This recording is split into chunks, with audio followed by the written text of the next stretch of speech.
Yeah, so we are live, ma'am. Can we start? Yes, please. Greetings to all the people who have joined with us today. I welcome you all on behalf of the Department of English, Jamia Millia Islamia, to the annual Distinguished Lecture Series supported by MHRD Spark project. We have with us today our esteemed guests, Professor Achille Mbembe, who will be shortly introduced by Professor Nishad Zaidi. Professor Nishad Zaidi is the professor and the head of the Department of English, Jamia Millia Islamia, and the Indian PI for the project, who will now deliver the welcome address. Thank you, Stephen. Professor Mbembe, Professor Ananya Jahanara Kabir, Dr. Sean Pugh, all other dear scholars and senior academics who have joined us today. As the pandemic continues to range around us and the unfolding saga of sickness and loss continues to cause immense grief, I once again seek solace in welcoming you to the second lecture of the annual Distinguished Lecture Series.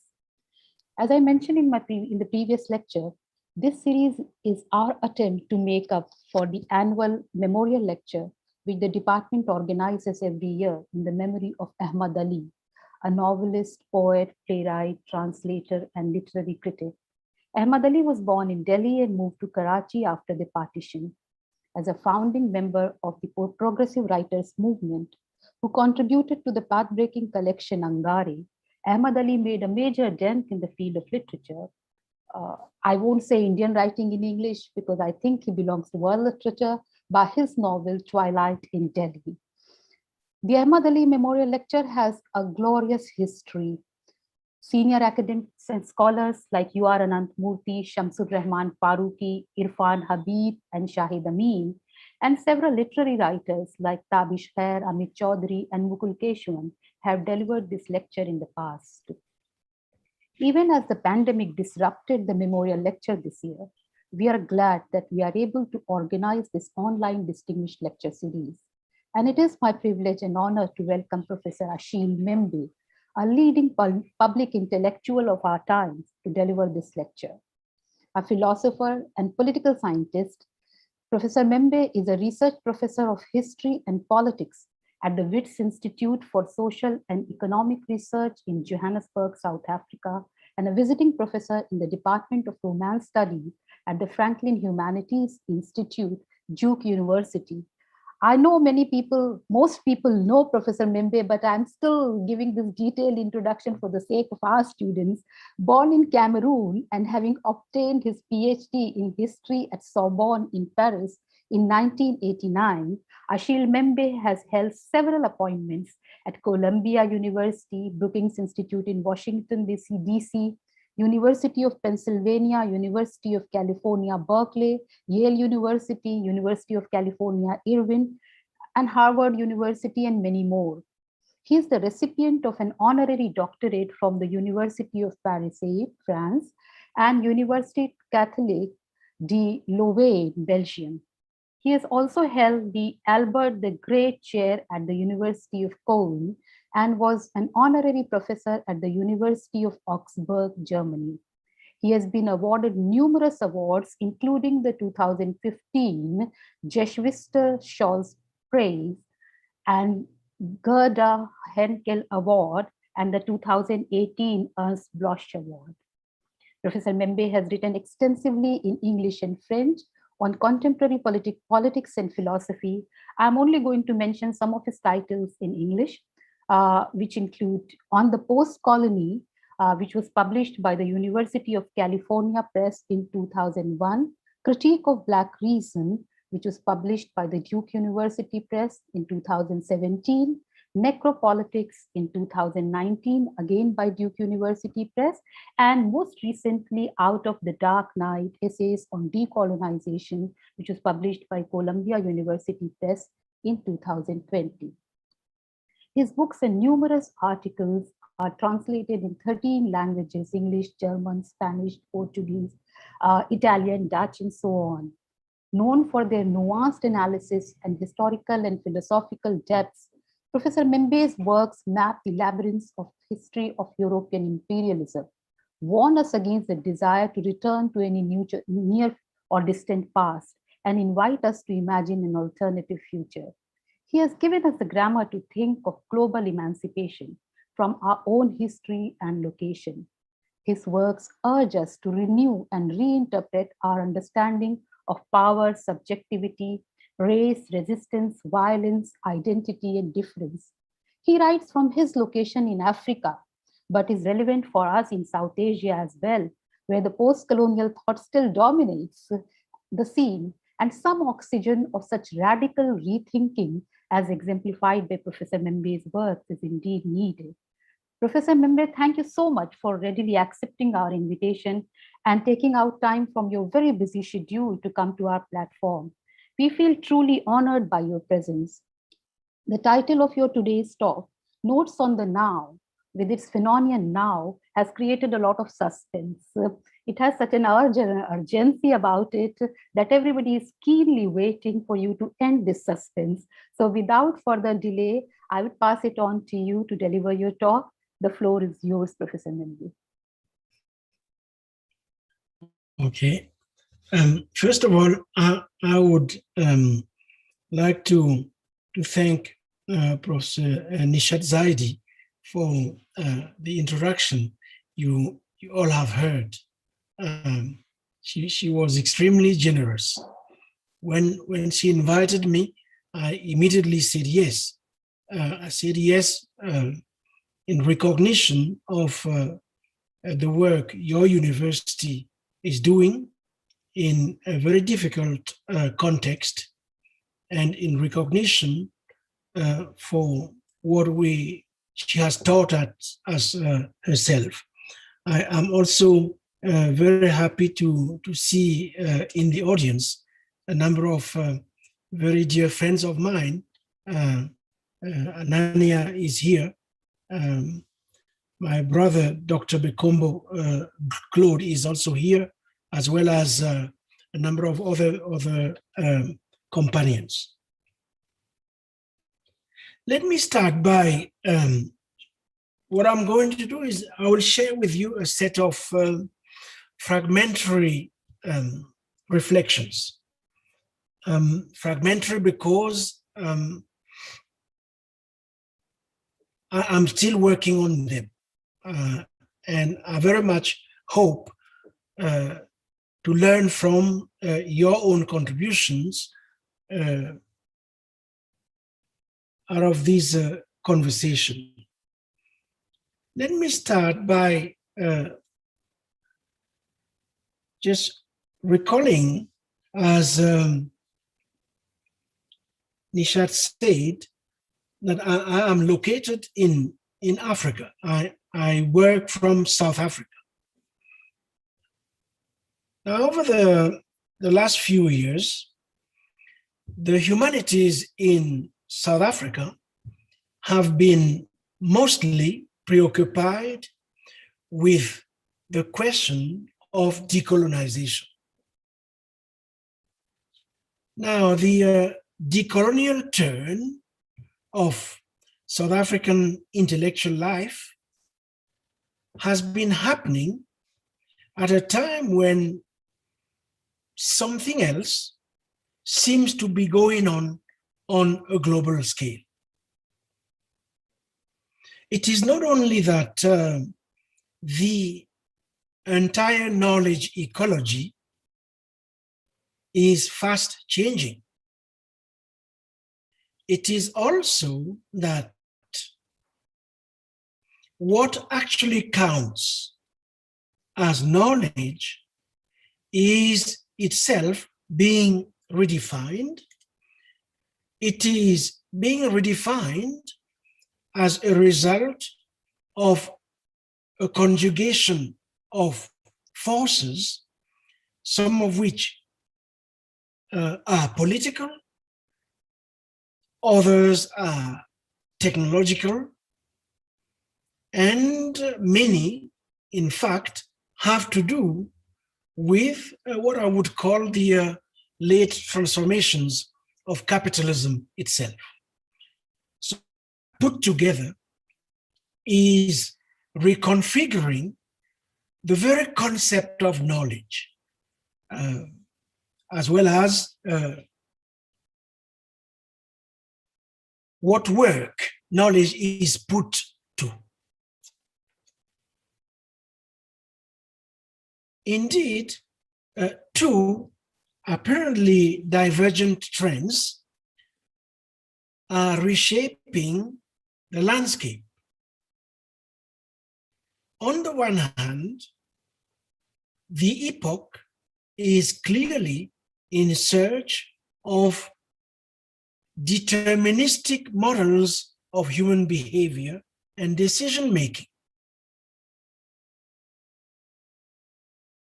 As we know, imitating the natural sciences and mimicking physics have been a crucial trend or feature in the human sciences, in the social sciences, since at least the 19th century.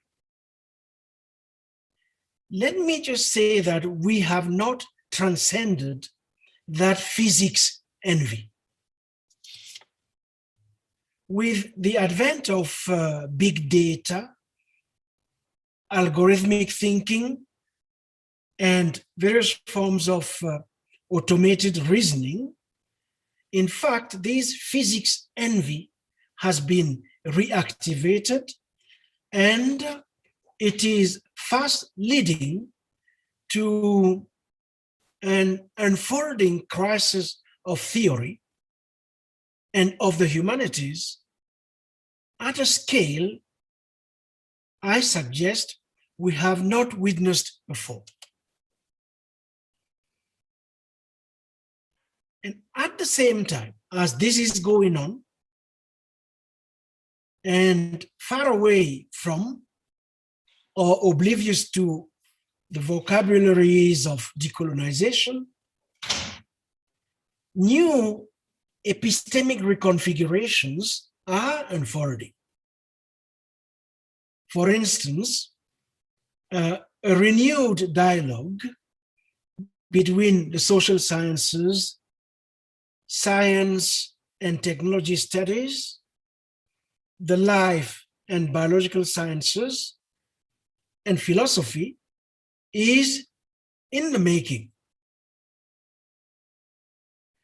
It is not without tensions or contradictions, but the fact is that issues that have primarily been the subject of life and biological sciences are, in different ways, increasingly becoming the subject of theories and methods within the humanities and vice versa. At the same time, emerging fields or subfields that span the life and biological sciences and the humanities are currently engaged in a search for new terminologies at points of contact and interface across disciplinary boundaries and traditions. So, what I mean by all of this is that an incipient convergence between disciplines which early on were separated, that incipient convergence is unfolding. And this is what has attracted me personally the most over, I would say, the last 10 years. And this incipient convergence has triggered new developments, the development in any case of new research agendas. And it strikes me that such research agendas overtly emphasize ideas of co-constitution, ideas of co-implication. They emphasize the complex, the processual, indeterminate, contingent, non-linear, and relational nature of phenomena which are far from stable, phenomena which are constantly open to effects from contiguous processes. I would add that at the heart of this incipient convergence is a deliberate attempt not only at breaking down all kinds of distinctions between human and other life forms, between binary genders, between the social and the natural, the human and the technical, self and the other. But the dichotomy is the distinction between nature and culture. But this is also leading to a relocation of what looks to be new, its relocation within longer and deeper histories. So the first point I really want to share with you has to do with the fact that the times are propitious for a return to big questions and deep history. And that's what personally I have been interested in over, I would say, the last 10 years.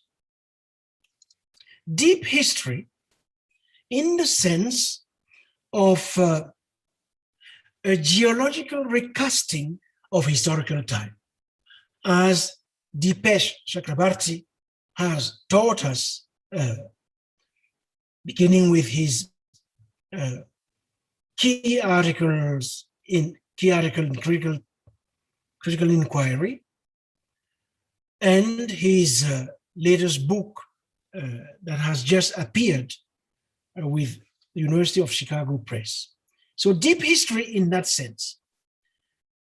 Big questions in the sense that we increasingly wonder whether we can overcome the existential paradigm that has set us on, I would say, a fast track to ecological collapse.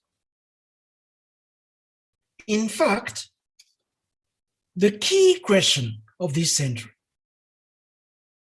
will be that of the futures of life.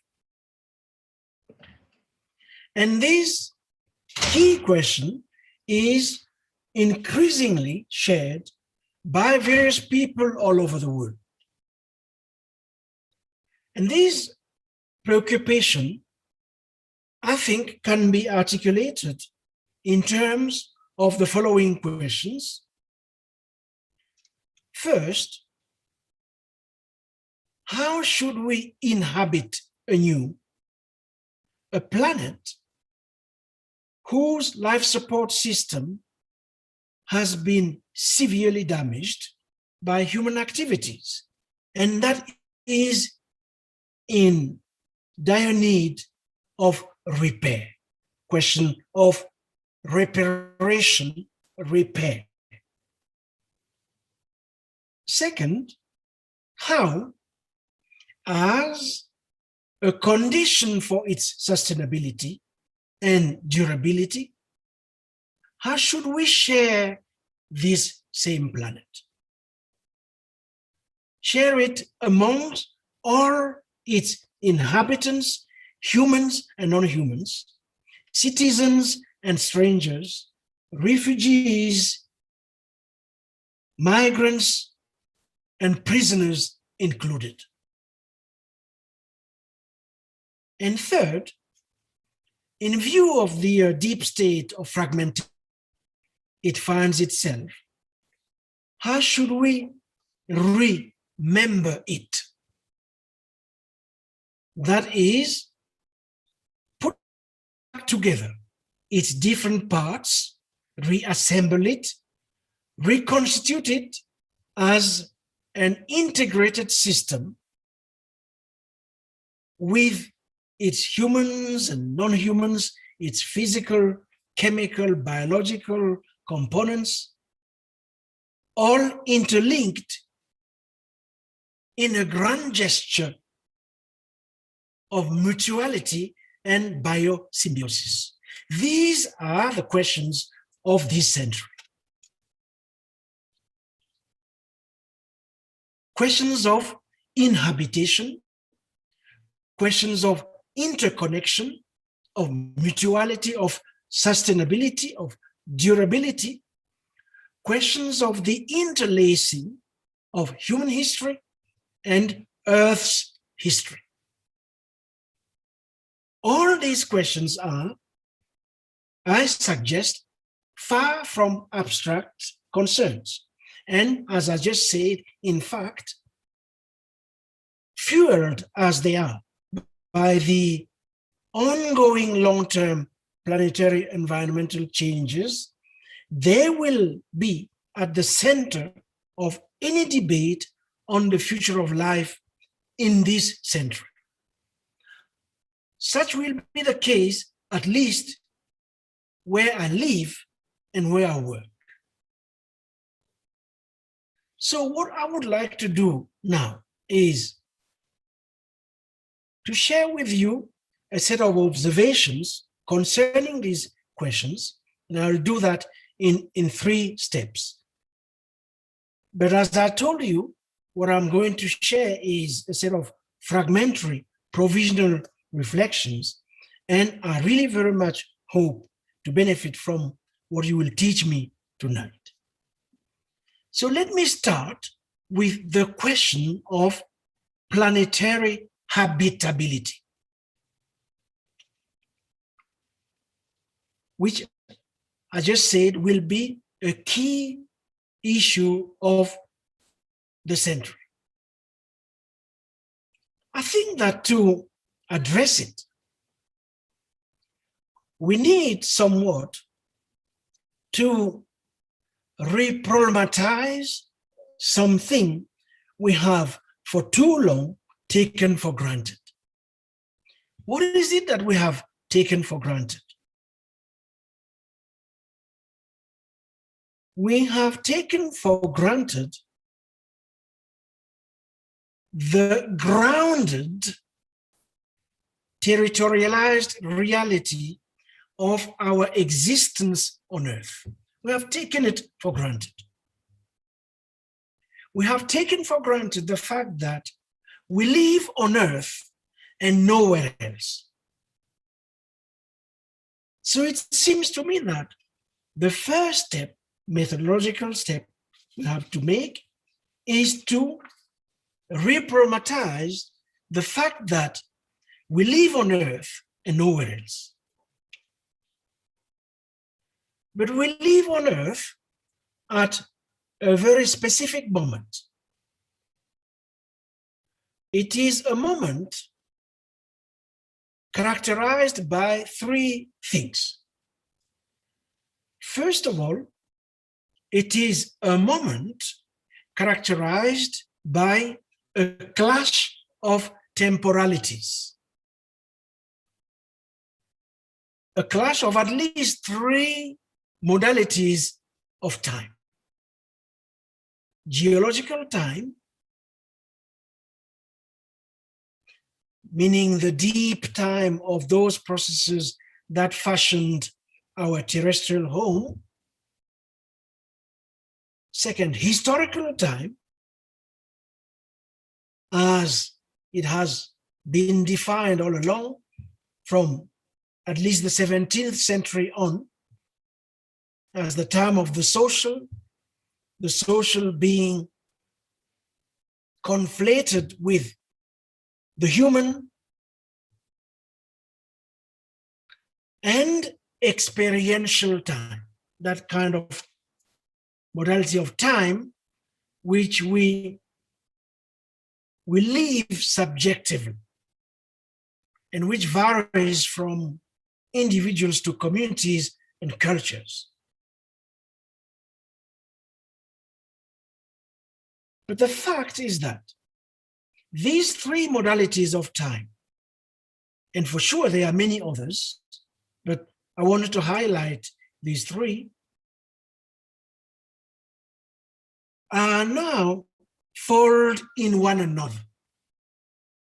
They are fold in one another in the sense that time is no longer redistributed along human and non-human scales, for instance. The entry into the Anthropocene makes ever more clear that those distinctions are no longer possible. They're no longer possible because human history and Earth history are no longer indivisible. They now form a strange concatenation, and in fact, our own bodies bear the traces of these multiple temporal rhythms. They have become, if you want, repositories of different kinds of risks, as we see right now with the COVID. The COVID is a clear manifestation of the entanglement of these different temporalities. But so is the body of the earth itself, in the sense that, for instance, soils have been shifted, microclimates have been altered. As numerous scholars have been showing, nutrient density in the crops we breed is diminishing. Agri-food corporations stake their empire on profit maximization, drawing mineral and organic value straight from the skin of the earth into closed, one would say, proprietary chains and loops. So that's one characteristic of the moment we live in. But this is also a moment when the interface between biological life and technology, that interface is exponentially expanding. It's expanding in the sense that the last century has seen a steep uptick in the use of biotechnical instruments of all kinds, technologies that affect the minds and bodies of humans, as well as the inner composition of plants, of bacteria and animals. And here I specifically have in mind the proliferation of hormonal disruptors and enhancers, the proliferation of immunizers, plant and insect modifiers. And all of these have opened the way to new forms of technomolecular colonialisms. All of these have woven, if you want, the endocrine system, the nervous system, the immune system, the neurological system of various biological organisms into the fabric of the technosphere. And as a result, we can say that biotechnical infrastructures are increasingly reorganizing the boundaries of biochemical life on Earth. In other words, we humans are increasingly made by technologies of all kinds. Technology has become our consciousness. That's the second characteristic of the moment we live in. And it will only witness an acceleration of these trends as we go along the path of the 21st century.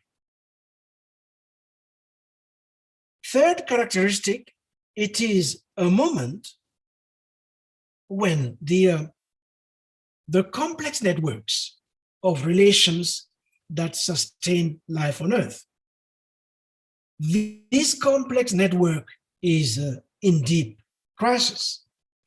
In deep crisis as a consequence of a very specific event, which is our entry into what Bruno Latour has called a new climatic regime. And by a new climatic regime, we should, of course, understand three things.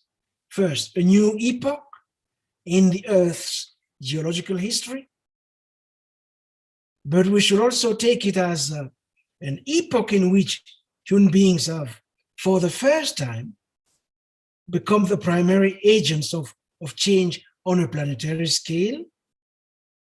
But by a new climatic regime, we should also understand a boundary in the sense that our capacity to hold the Earth on our shoulders, and reciprocally, the Earth's capacity to hold us on its shoulders, all of this is now at stake. So we have entered somewhat the age of the great unsettlement, in the sense that if nothing is done, our planet will keep shrinking, getting smaller and smaller, and will no longer be habitable. So the question of habitability, to which I now move. What do I mean by the question of habitability? Or what is it meant by that question, since, in fact, is being debated in other disciplines, maybe not as much in ours as it is in others. The question of habitability can be, in fact, summarized in a few sentences. It has to do with whether we humans, can find new ways of living on the planet, or whether we can build and sustain a new and timely relation with the Earth. But more systematically, the notion of habitability has in fact been understood in a number of ways. And of great interest for us are two key ways in which it has been deployed in the Earth system sciences. So now I'm leaving the humanities and looking into ways in which this concept of habitability, which, as you know, originated in our disciplines, just think of Heidegger, his notion of how it is that it has been reprised, in particular in the Earth system sciences, and what is it that the Earth system sciences tell us about it today that we have to work with. And I'm arguing that the Earth system sciences have dealt with this concept in two ways, which are absolutely important for our deliberation. The first way has been in terms of life that needs energy. When they talk about habitability, this is what they are talking about. Life that needs energy. Energy to do what? Energy to do two things in particular. First of all, energy to maintain metabolism that is to guarantee that processes such as self-growth, self-division, they keep unfolding. Energy, on the other hand, to make sure that we, the humans, remain, if you want, the house we have always been for other organisms. The house for bacteria, the house for microbes, the house for water, the house for viruses, those that are known and those that are not known, and so forth and so on. That in fact, if you were to be woken up at midnight and asked, okay, Dr. Bekombo, give us a definition of the human. You would be right if you define the human as the big house, the house of multiple other living forms, which are part of us. So habitability has been in the Earth system sciences precisely understood as such. We owe from them this definition of the human as a house, as a place of dwelling that is enacted historically. So that's one way in which habitability has been understood.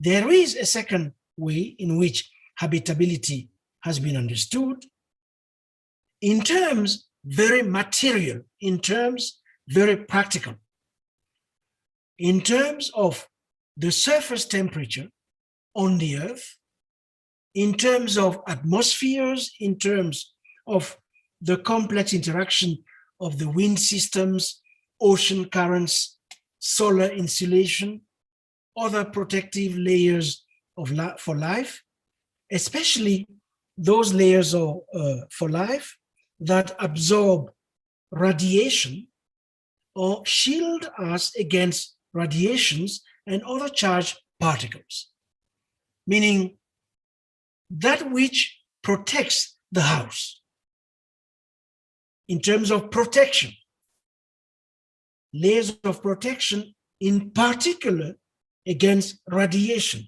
which refers us, of course, to the deep, long histories of the sun. The sun as that factor absolutely critical to our own existence. And as we speak, right now, this minute, key elements in the surface temperature of the Earth, such as natural greenhouse warming, have been destabilized. We know, for instance, that an excess of greenhouse gases can raise the temperature to a lethal level.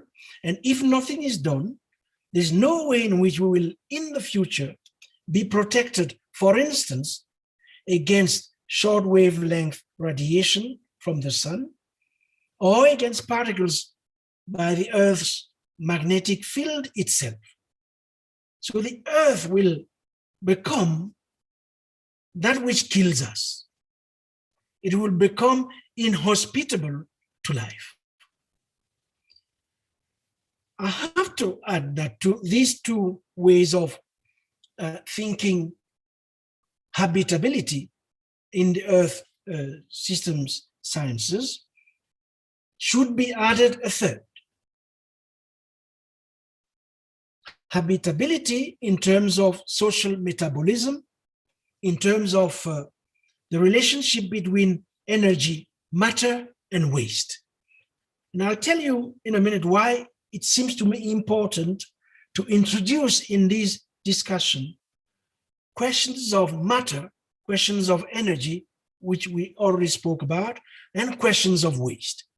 In short, this has to do with the persistence of racism in our world. Racism has to do with these three issues of matter, of energy, and waste, racism is a form of social metabolism. Because from a social ecological perspective, which, as you understand, I am dealing with here, when we say the Earth, we mean simultaneously a geological, a biophysical, and a socio-cultural construct. And in fact, more and more, geological and biophysical processes are mediated by social and cultural systems. And when I say social metabolism, and I inject the concept of race in the pot, I'm referring to the material and energy societies require for their reproduction, and to the kind of emissions and waste they produce. In this case, certain classes of population. I'm referring also, of course, to what they import and export, how they meet their vital needs, what they consume, and the structural drivers of vulnerability they need precisely to undertake that reproduction.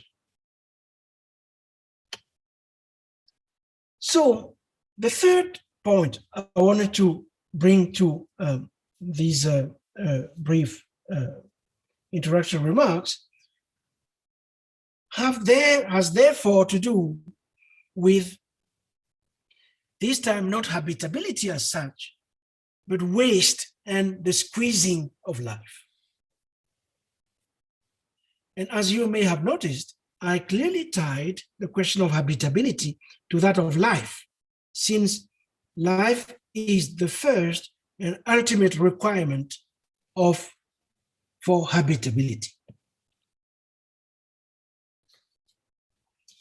So let me say one or two things about racism and waste.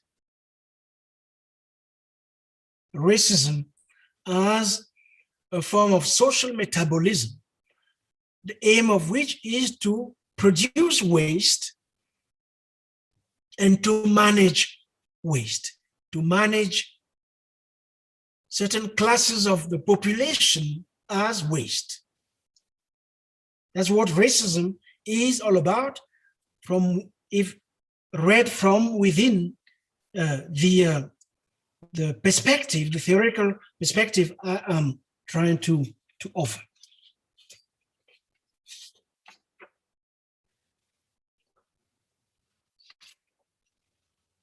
It is that which is not that it stops life enacting processes, it redirects them in a certain way. So, to put it simply, let me take the example of anti-Black racism.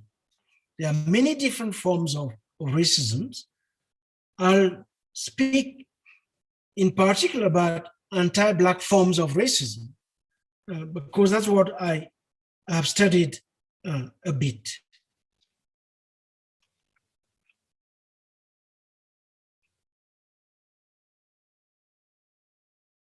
So let me first say that, in line with what I have just suggested, that racism is a way of putting limits to the life of some classes of the population. You will have noticed that I use the term classes of the population,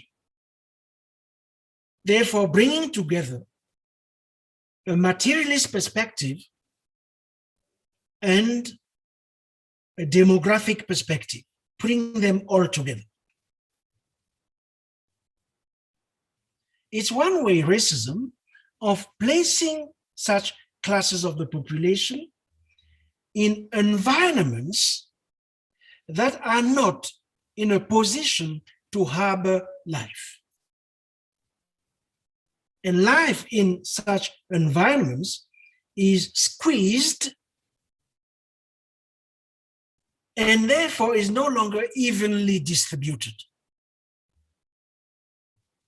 And of course, the squeezing of life in such environments takes various forms. It takes the form of an accumulating synergy of small, medium, and big disasters, small, medium, and big accidents, environmental mutations, crisis of political oppression. And we recognize it where all aspects or key aspects of everyday reproduction, where the vital activity of human reproduction is endangered or physically disrupted, and where you have a concentrated assemblage of violence, violences of different forms, orchestrated and channeled in order to produce their maximum effect. So you take, for instance, anti-Black racism. I mean, wherever you look, yesterday and today, Black people, Africans, African descendants, easy to see that they face greater physical vulnerability to trivial things such as arrest, removal, incarceration, being stopped, being immobilized. Question of immobilization. And this is a mass reality. Mass reality, too, in terms of their seemingly easier expendability due, of course, to, in some cases, unnecessary police shootings, random acts of aggression. And all of this is a key feature of the contemporary planetary landscape. Of course, historically, these features were features of slave and colonial societies. These were, as we know, societies in which Blacks were not considered as citizens with regard to the law. They belonged to a special status. Reason why they were ruled, for instance, by so-called Black codes under slavery in the US, or Code de l'Indigène under colonialism. Now, when I say Black codes, I mean, that was the name, or Code de l'Indigène, native codes, what I mean is that these codes, these laws, conveyed the sense that this was a category of people who didn't matter.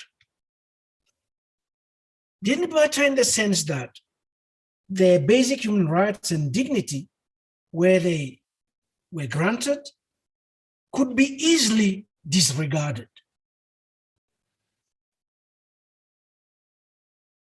And these texts, these codes, enshrined in the law their fundamental precariousness. It's one way to experience precarity. It's another thing to have that precarity written into law as your condition.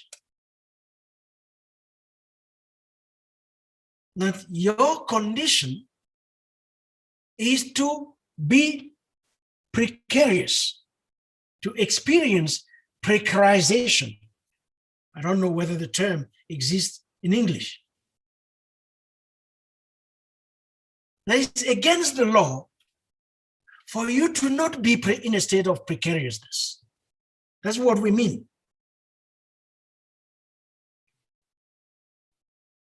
So the law emphasized the unpredictability of their lives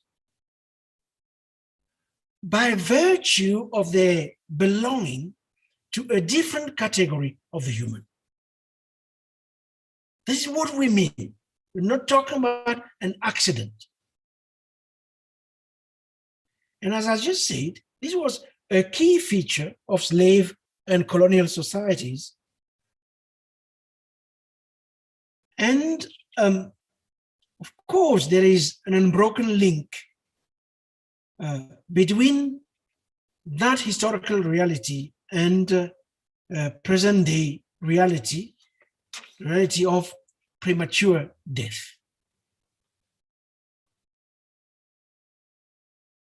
So what I'm referring to is this foundational insecurity faced by these people, no matter where they are. Insecurity for their physical safety and their corporeal and psychic integrity. The condition they are constrained to espouse of having to conduct their lives in milieus, in environments, in a world always already rendered inhospitable and inhabitable. So I'm trying, if you see, to put together now, if you want me to put it in one sentence, I'm trying to show the extent to which the ecological struggles of our times, for them to have any meaning, will have to be inseparable from the struggles against racism. Racism being one way in which historically we have created an ecology environments that are unsustainable from the point of view of life futures. I could go on and on this, but let me leave it at that, because I don't have much time, and end with some comments on what I call an ethics of the common earth. An ethics of the common earth in the full realization of the fact that our earth is surrounded by broken environments, broken objects, spaces, and systems in need of repair. Question of repair I was alluding to early on. So it seems to me that if we are to reprogramatize the question of our being grounded on earth today, we have to reformulate the question of the earth in terms of what do we care for, why and how, in terms of whether it is possible to link the value of repair to an ethics of care. Two things going together.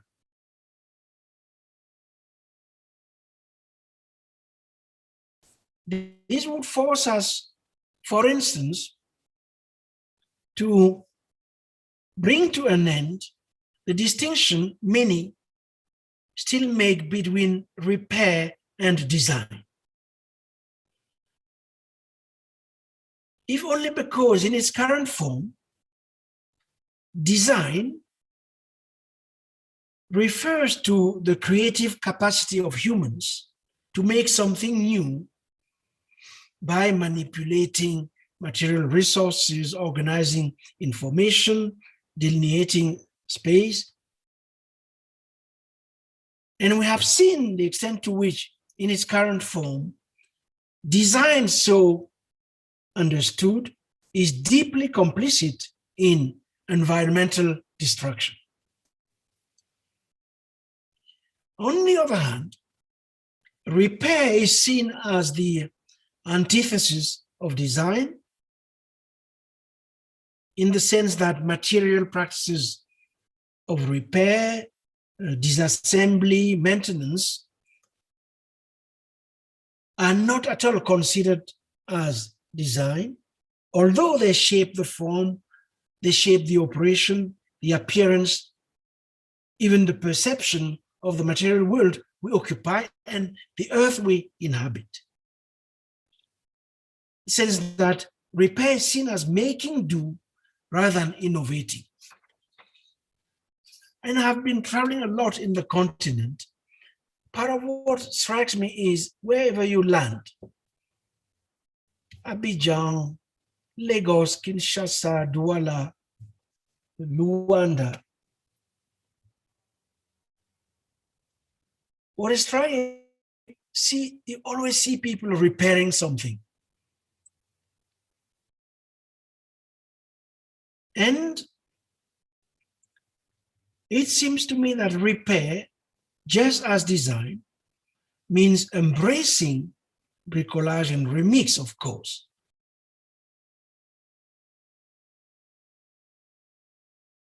So how, using this huge mass of experiences and practices, how can we contribute to the development of a concept of earth repair as a way of reframing the relationship between ecology and economy? We can only do that if we rewrite design histories in theory and practice by drawing, as I'm suggesting, from popular practices, indigenous notions of use, of ownership, and care.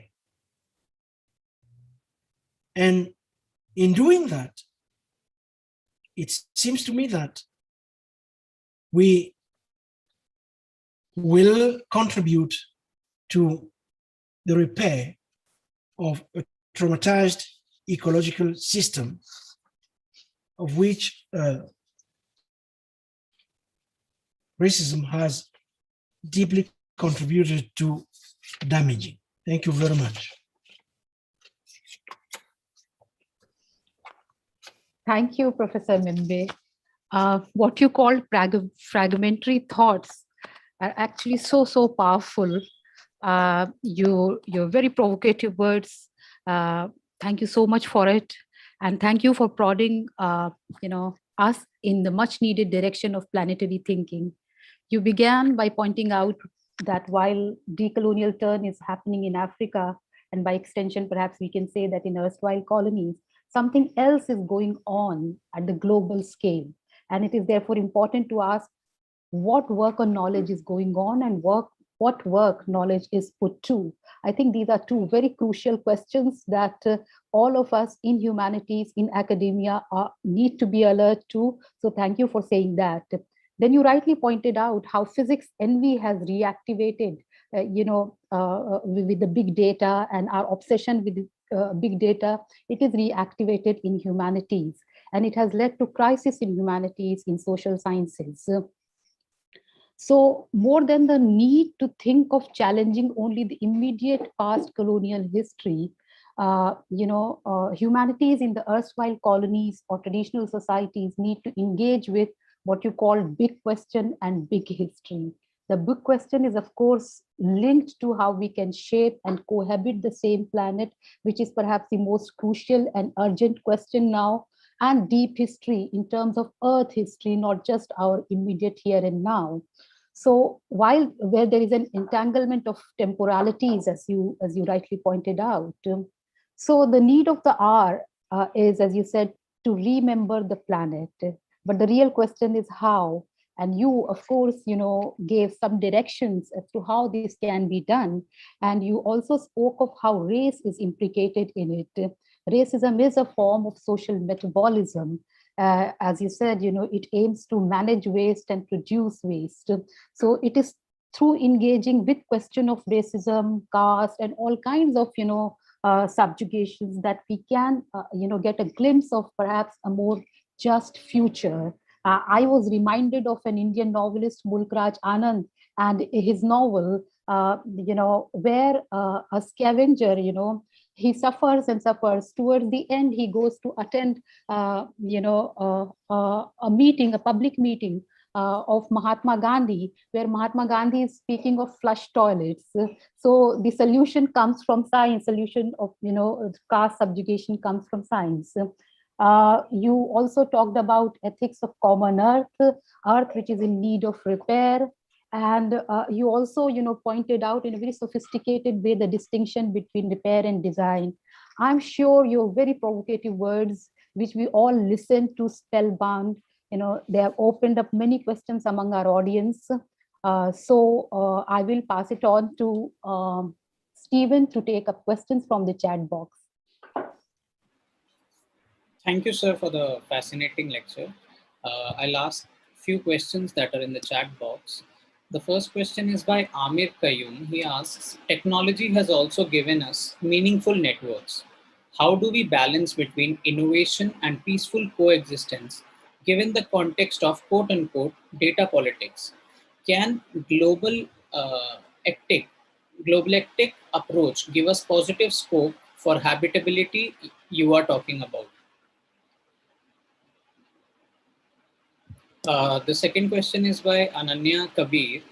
She asks, can spirituality with regard to different belief systems, bracket, meet technology to imagine a more habitable planet? I am thinking, for example, of what the film Black Panther imagined for us. How can we prevent such uses of spirituality being hijacked by nativism and anti-science attitudes? You can answer these two questions first and then move on to the next questions. First, Amir's question.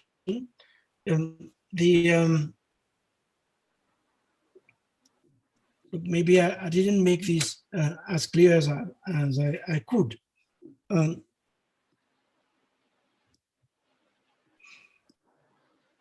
Technology is not a poison in and of itself. If it is a poison, it is a poison in the sense the Greeks used to describe it as a pharmakon, as that which can kill and that which can heal at the same time. So embedded in the technological is that, I would argue, that double ontology, which indeed makes of it an extremely powerful asset in the hands of who knows how to manipulate it.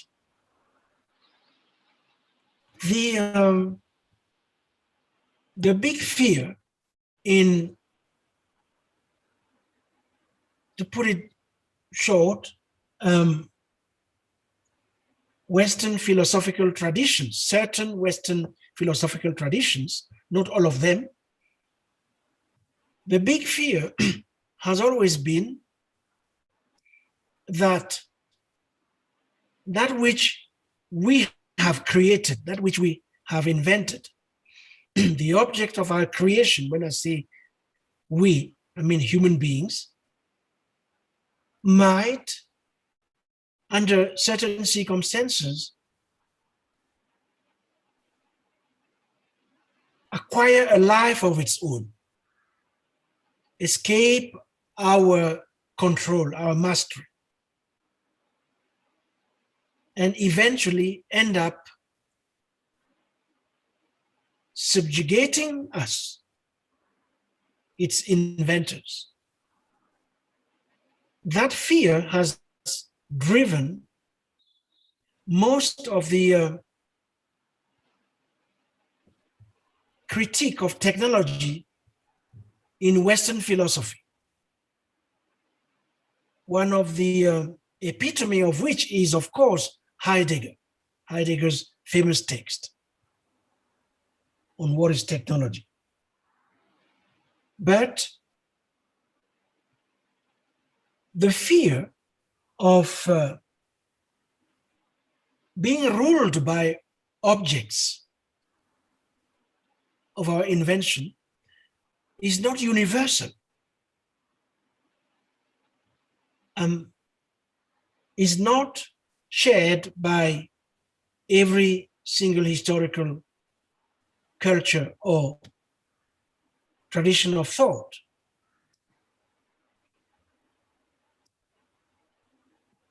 When one looks, for instance, at African pre-colonial metaphysics as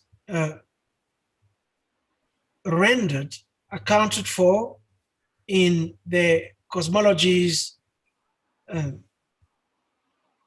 as restituted by historians of ideas, anthropologists, and so forth and so on, the relationship between the human and the object has never really been one of antagonism.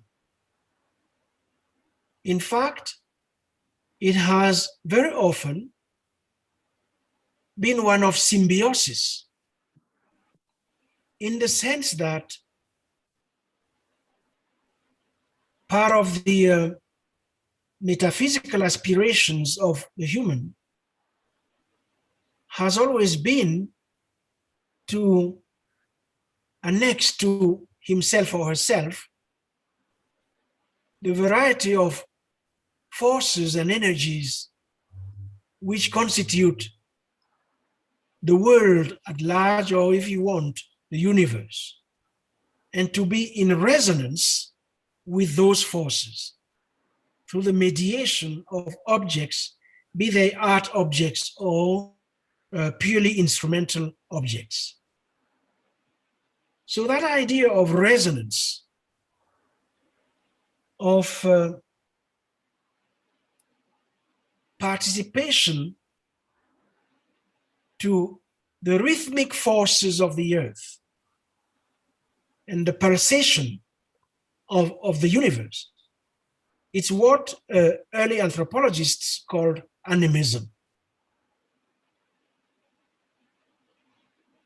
But they were making a mistake by calling it animism, insofar as they defined animism as the belief, the naive belief in the agency of objects, because they believed that agency was the purview of humans alone.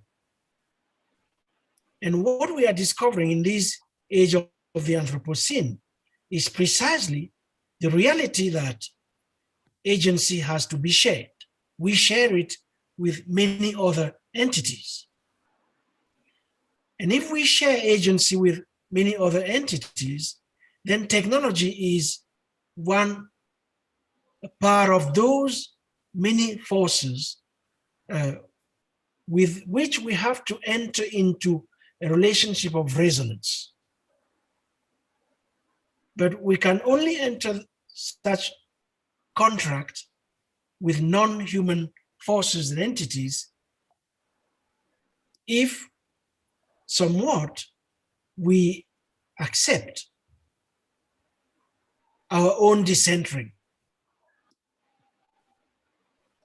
So that's how I would try to take forward Amir's question. Now, Anania's question, which I take more like a comment, which deals with the question of whether spirituality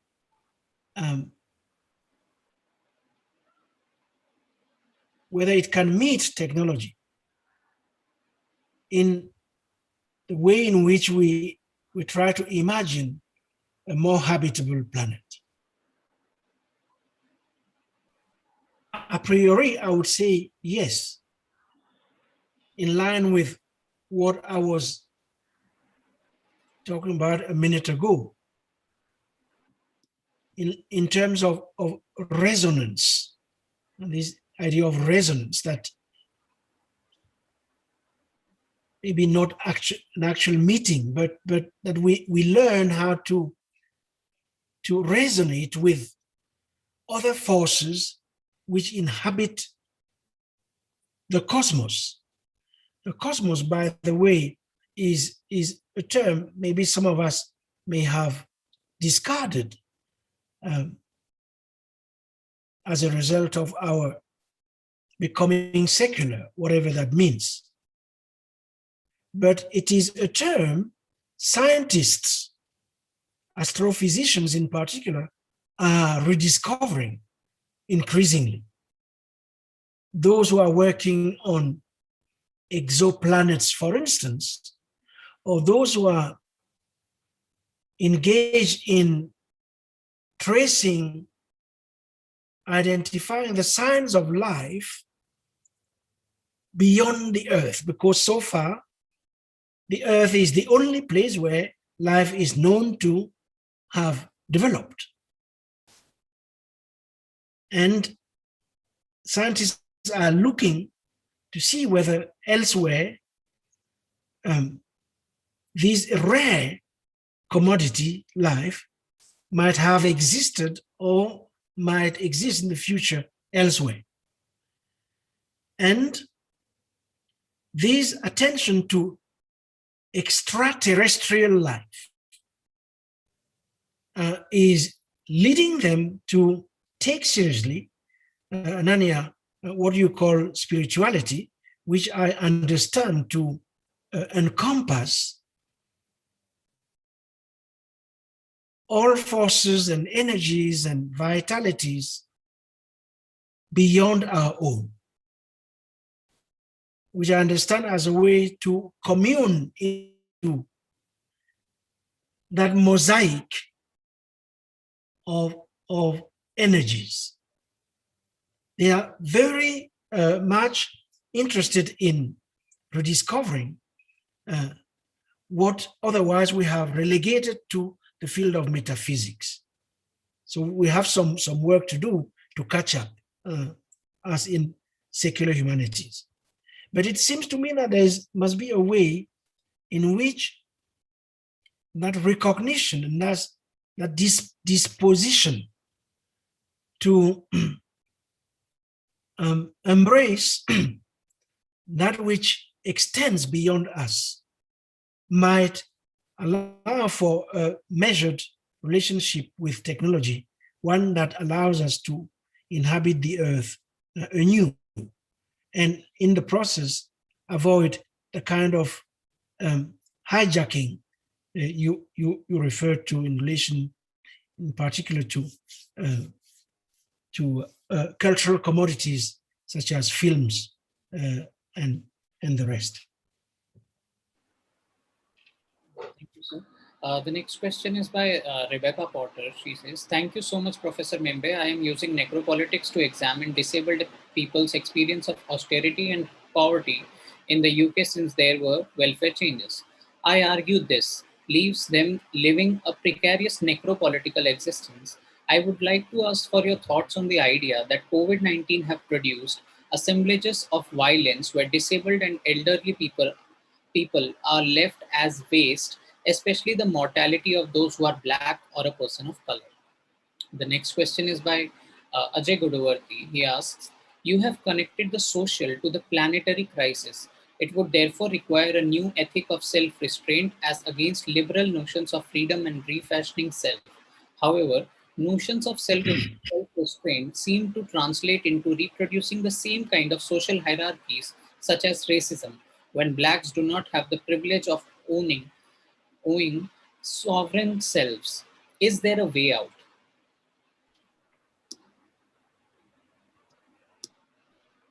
Okay.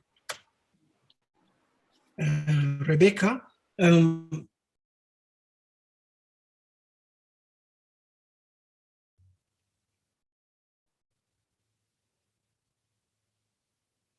mean, there are a number of things that have been made possible with the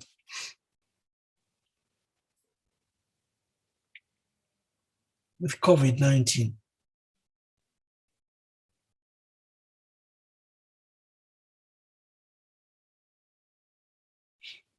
On the one hand, since you mentioned the term necropolitics,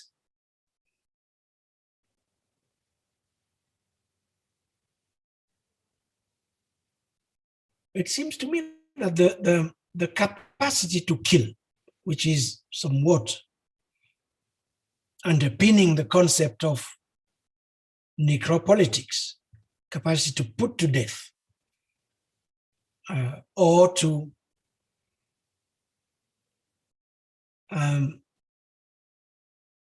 ascribe certain classes of the population to a state of half death, half life, that kind of state of suspension, which is so beautifully described, horrendously described by the, in particular, the African post-colonial novel of Sunil Abutansi, of Yambo Wologwem, and a number of others.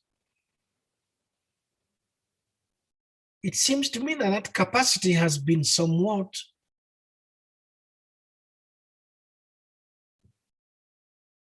not dissented, but disseminated.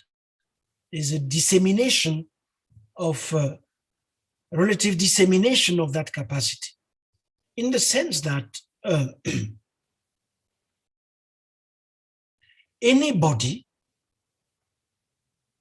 nowadays can kill.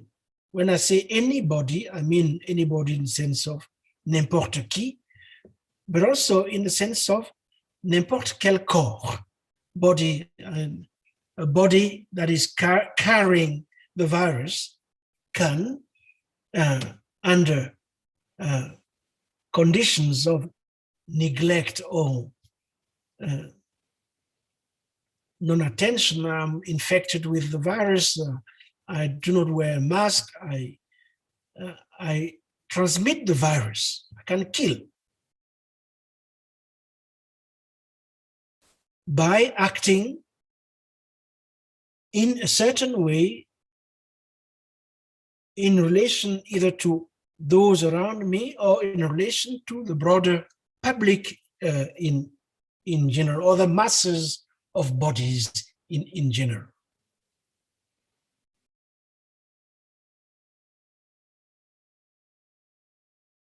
But the other event has to do clearly with, of course, I mean, who is the most easily affected, the sociology and geography, sociogeography of the disease itself.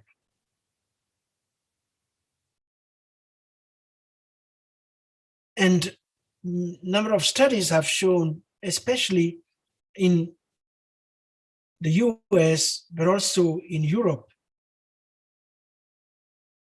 the extent to which the racialized minorities, those who are operating in the very bowels of the system we live in, the extent to which they have paid a heavier price than any other category of the population to making sure that the system doesn't stop, that it keeps operating. So the emergence of entire sacrificial zones, that are a precondition precisely for the machine to not be immobilized, because it has to keep going on. And the price of its going on uninterrupted is the sacrifice of certain lives. So this question of the weight of lives, what life weighs what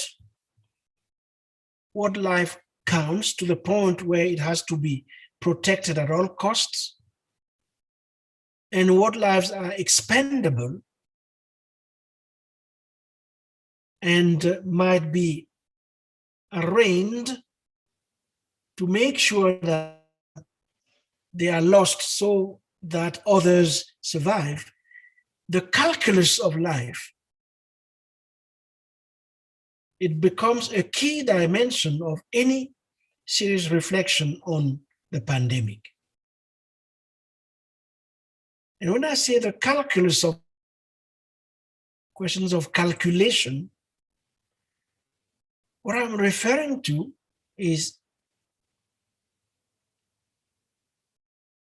who decides what is the threshold beyond which this or that is incalculable. Incalculable meaning priceless.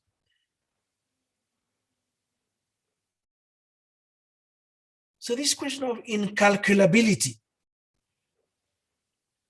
and calculability and expendability, that's one way in which I would problematize the necropolitical dimension of our times of COVID. One last direction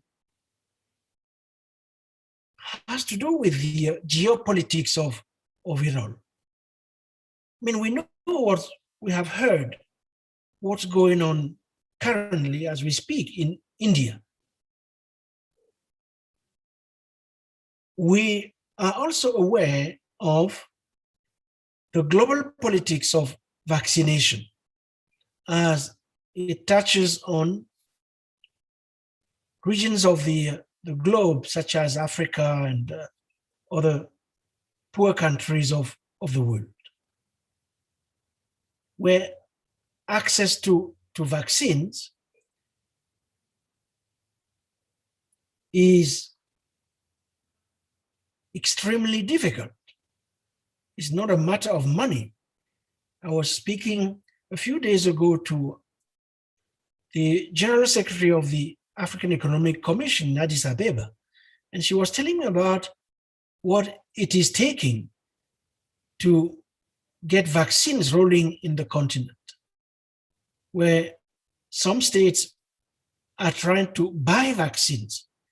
They are not saying, okay, give us vaccines for free. They want to buy vaccines and they can't buy vaccines. So the mechanics of redistribution of death at a planetary scale, this is something.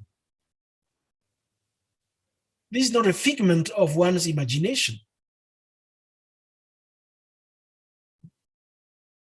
I don't mean that there is a death panel somewhere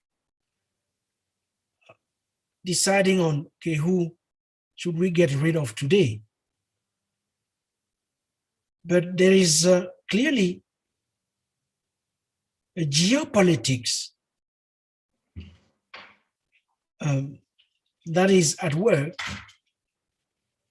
and that results in a deep and equal redistribution of life chances at a planetary level. So that's what I would look at. Now, Ajay,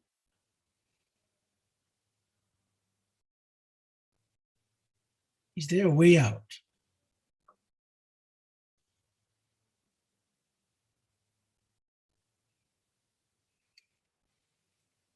Look, I mean, if now I stand here and I tell you there's no way out, then let's just close it and let's stop it at that. And there must be a way out somewhere.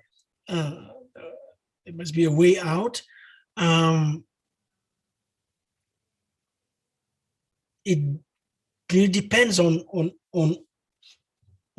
where one is. It also depends on our capacity to clearly identify what is specific to our place. I mean, here I live in South Africa. They try to find a way out. After centuries of struggle, you have to reinvent the forms of the struggle. When racism goes algorithmic, in addition to being somatic, in the sense in which we see it every day, we saw it with the case of George Floyd. I mean, a black man on the pavement, a white knee on the neck. I can't remember how many minutes, and that's it. It's gone. A kind of primitive somatic way in which breathing is taken away, and with it, life itself, that is going on. But there are new modalities through which racism is operating today and will operate increasingly. New modalities in the sense that the squeezing of life will operate, I would say, along the path of the technological. When that is the case, then we have to think differently. When racism is fast becoming computational and algorithmic, at a time when unprecedented numbers of human beings are embedded in increasingly complex technostructures, apparatuses, of which algorithms are a key element. And we know, I mean, the extent to which some of these are inspired by the natural world or ideas of natural selection and evolution. When you take, for instance, genetic algorithms, and this is happening at a moment when a big redistribution of powers between the human and the technological is unfolding, if only because technologies are themselves increasingly tied up into complex networks of extraction, of predation, or of capture. We have to understand that reality. We have to analyze it carefully. And it's only in analyzing them carefully that we can begin to see what needs to be done, how we can repurpose these technologies, no longer for capture, predation, extraction, but for human liberation. Let's just use that old term of human liberation. But not only human liberation, for the liberation of all living things, all living matters.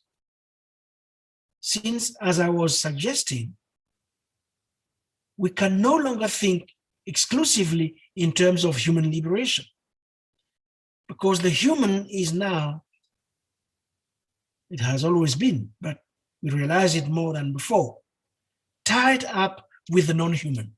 We can no longer separate them. So racism's targets are not simply any longer humans. So look, one way out is to engage in that kind of rethinking, out of which then we can begin to see what might work and what doesn't. So would you like to take more questions? Yes, we can pick up maybe two more questions. So this question is by Dr. Becombo. We all agree that there is a need for reparation to make sure that the habitability of Earth has been sustained. The need to repair is felt by human beings all along the world. But the big deal is to identify who should repair the waste. And and this question is by Sean Pugh. Can you see the repair versus design as an opposition between network versus assemblage? Drawing on Catherine Hell's on cognitive assemblages here, thinking about the network as the physics, or we would say in US, STEM, envy of the digital humanities. Yeah, these are very difficult questions, and at the same time, extremely um, potent questions. Especially Claude's question. Big deal is to identify who should repair the wastes, by which I imagine Claude means the most wretched amongst us, the wretched of the earth. Fanon was talking about.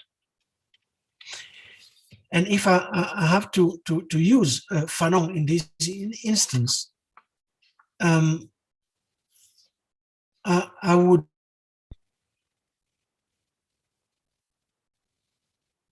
Fanon, why? Because of the kind of reparative impulse that is embedded in his work. I would, of course, argue that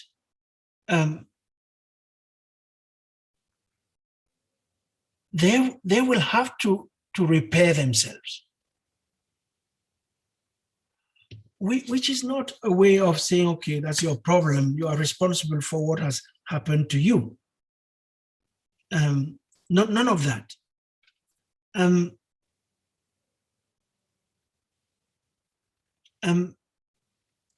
What Fanon teaches us is that self-reparation, in fact, is the best way of reparation. That nobody will repair us on our behalf. It cannot be a vicarious project. It is a project of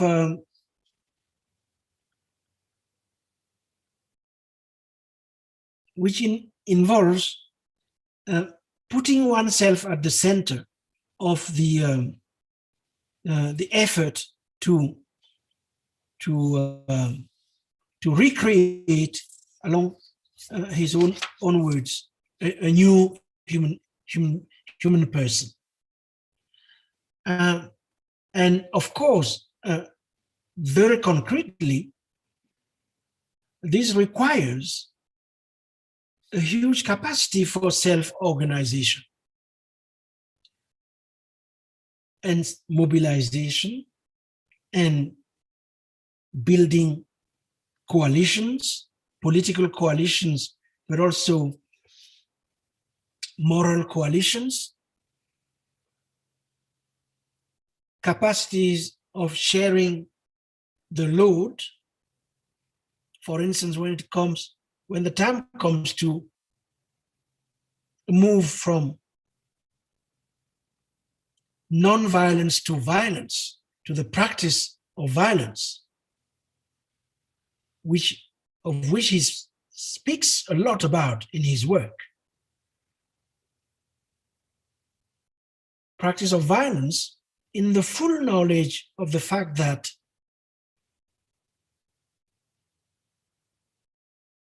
what emerges out of the practice of violence can never be,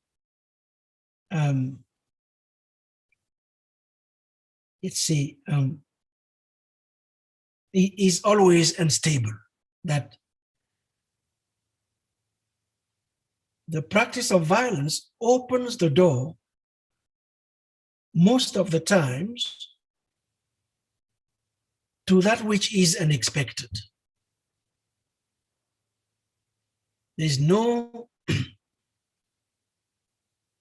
straight path between violence and its results.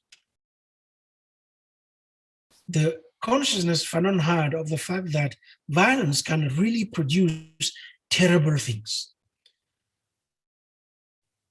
And yet,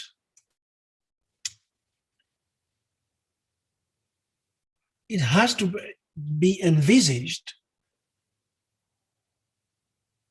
under specific circumstances as one element among many others of the practice of self-repair.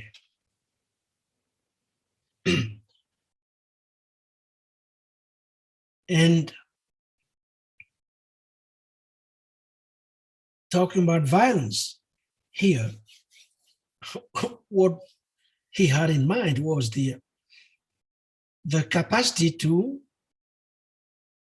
give death to the enemy. And the possibility that in trying to give death to the enemy, one might lose his or her own life in the process. So he was not at all naive about violence as a mode of self-repair. Nor was he envisaging violence in the way Sartre wrote about in his preface, which has not much to do with Fanonian understanding of violence. Sartre was writing about himself, basically. So look, Claude, I would suggest that as one way in which we look into what self-repair might entail. It's not a picnic. I mean, it's one way of embracing risk, including at its ultimate, level. But that's just one modality among probably many others. But they have to be a way out, just as they have to be a way of bringing to an end a sorry history that has reduced loads of people to ever appear on the scene of their life as waste, as detrituses, as that which we can dispense of. And as a way, therefore, of reconnecting the politics of life, properly understood, to some idea of the incalculable, some idea of that which cannot be wasted, that which escapes the very logic of waste. Now, Claude's question was so important that I forgot the other one, the last one, Stephen. What was the last question? Yeah, just a second, I'll repeat the question.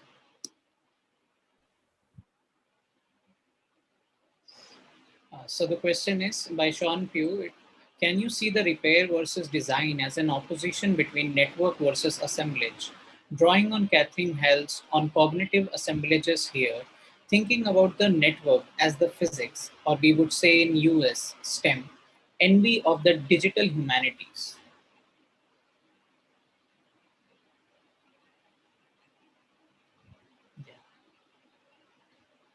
Yeah. Hmm.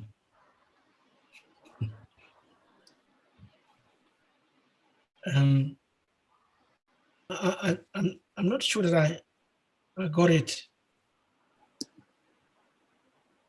Should I repeat it once again? Maybe one last time, yes. Okay, so, can you see the repair versus design as an opposition between network versus assemblage? Thinking about the quote unquote network as the physics, envy of the quote unquote digital humanities.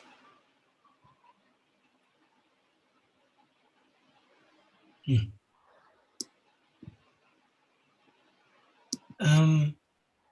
Okay, the repair versus design thing, it was, I mean, maybe I shouldn't have brought it here, or maybe I should, in fact.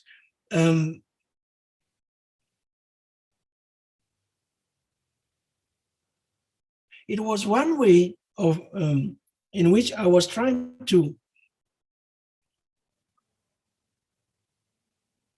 give space or recover the amount of knowledge that is out there, that is not formalized. In most instances, not. The extent to which ordinary people in ordinary places in our continent in particular, but I mean, I have been to Southeast Asia, I've seen the same thing over there. That the way people live and the way they try to take care of their environment and themselves in a place, and give meaning to their everyday life, and make it from today to tomorrow in the business of, survival, in those spaces of survival where their livelihoods are at stake, what they do in those milieux. What they do is buttressed by a huge archive of knowledges of different kinds, technical knowledge, artisanal knowledge of plants, knowledge of words, how you speak, how you negotiate through speech, knowledge of relation, the types of social relations you need to craft, which will allow you to do one thing, build upon it, turn something that is provisional into something that is permanent. Because for many poor people in our urban settings, that is the biggest dilemma, because everything is made in such a way that the existence is provisional. Anything they own is provisional. And therefore, the struggle is to turn the provisional into some sense of permanence. And it requires not only will, but also intelligence, forms of social intelligence. But these are forms of intelligence, knowledge, which are usually dismissed. They are, for instance, dismissed under the term repair, as opposed to design, which refers to something innovative that has been thoroughly thought, that is more than just make do. So you have that confusion going on in the literature. So I wanted to dispel it and to call for a rehabilitation of these archives of the everyday, in which we find a huge amount of knowledge and sense of capacity for innovation. So I don't want to construct an opposition where there is none. I want to build on that, on these cognitive assemblages, as indeed Catherine Hales uses the term, but in an entirely different context. But it seems to me we can replicate that term here.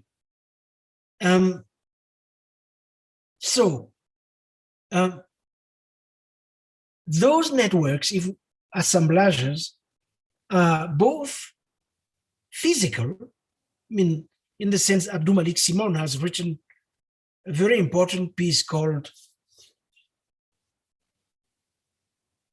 "The Body as Infrastructure," I mean, study of popular economies in Johannesburg. So they are both physical, they are bodily, but they are also immaterial in the sense I was just talking about a moment ago. Now, what relationship is there between such entities and the digital in the abstract? I don't know, I haven't thought about it, but they must clearly be one. And maybe next time Nishat and Stephen invite me, maybe I'll talk about that. Thank you so much, sir, for dealing with every question with such care and thoughtfulness. I'm really grateful that you delivered this annual distinguished lecture. I would now like to invite Professor Nishat Zaidi to conclude the session. Thank you, Stephen. Thank you, Professor Mbembe, for your very profound and insightful thoughts. Most of the time, our intellectual endeavor is elsewhere gazing. I won't call it Eurocentric, but mostly it is elsewhere gazing. So thank you so much for reminding us how important it is to think about our immediate context, but not in an autonomous sense, but rather in relation to the global knowledge with a consciousness of global entanglements. I cannot thank you enough for brilliantly erudite lecture. I thank all the senior scholars, including Ananya and Claude, who joined us from different parts of the world. I would like to thank Stephen for handling the questions so well.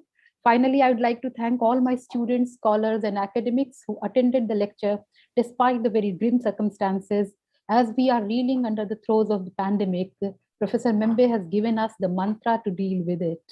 Reparation is possible only through self-reparation. So perhaps we need to take this back and think about it, and it will help us deal with the situation. To all those who have suffered losses and continue to do so, we share your grief. To the people who are working relentlessly to help others, again, I and all of us here, we send our respects. Thank you once again, everyone, for joining us. And thank you once again, Professor Mbembe, for being so kind to take all the questions and for all your patience in taking all the questions in such a detailed way. Thank you so much. It's